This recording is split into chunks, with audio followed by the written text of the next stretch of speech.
มาเจอตอนนี้เรามีอาการเนาะเบิ่งใส่กันเบิ่งมาว่าพี่น้องเต็มไงพี่น้องนี่ตอนนี้มีใส่ไว้เฮ้ยหมดเอฟเลยเนี่ย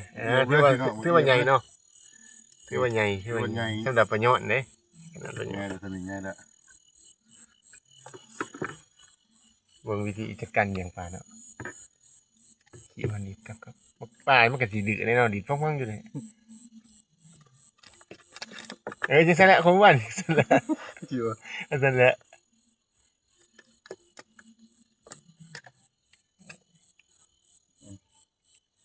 หักเหนียวมันออกเนี่ยเหนียวนี่ผิดเลยการหักเหนียวมันออก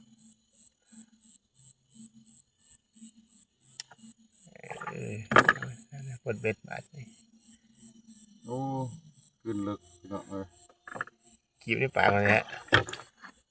ในผมนะกินเข้าไปใน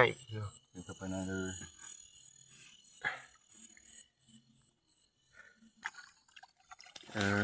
พออีกแบบหนึ่งนะพี่น้องนี่คือเปียกวะคือจิบเอียบไปเลยเว้ยเอียบบุรีกอโอ้ยกอคือเปียกวะ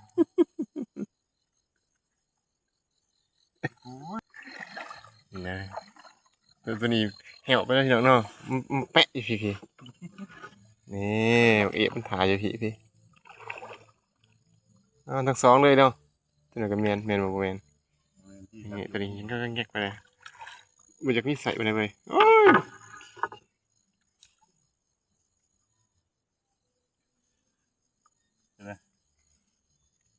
ย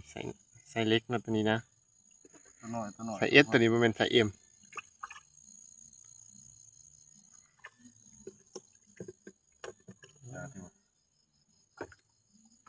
มีคือบทใส่วะมีแก๊บหัวอย่างนี้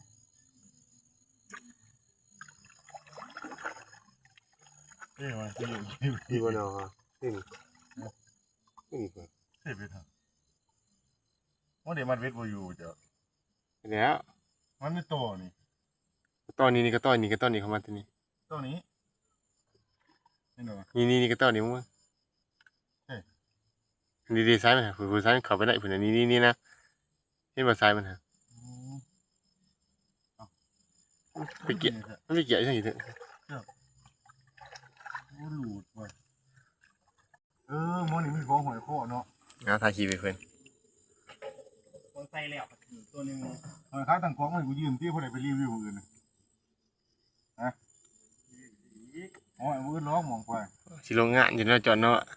นี่ทันทีได้เลยยืมได้ป่ะเนี่ยข้าเพื่อนบริษัทกันยืมเพื่อนตี